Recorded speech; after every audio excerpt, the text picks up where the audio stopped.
We're taking a look at how Jesus made himself nothing or made himself no big deal. Yesterday we looked at two characteristics of that or how he humbled himself. One was that he came as a servant. The other was that he came with flesh on.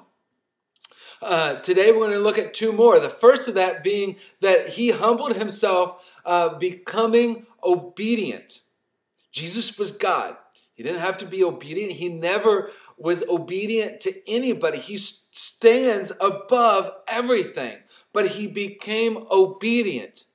And a great question to follow up with that would be, okay, obedient to whom? To what? Well, first of all, he was obedient to his parents. Luke 2, there's a verse in there that talks about Jesus submitting himself to his parents. Jesus at this point in time was 12 years old.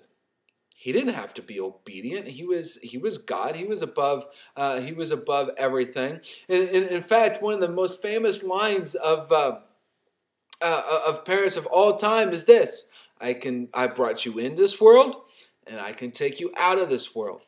Jesus was the only 12-year-old ever who could look at his parents and say, I brought you in this world, and I can take you out of this world. Not only was he obedient to his parents, but he was obedient to God himself and the laws that God set up. And a twist of irony, the very laws that Jesus himself set up. He was not above his own laws, but he submitted himself to the laws that he made. I read today about another coach who has made rules and made laws for his team and then went out and broke those same rules and those laws. And there's something within us as humans that look at that and read that, and our insides just quake at the fact that leaders think that they do not have to abide by the laws that they set up. God's not like that. When he showed up, he followed his laws to the letter.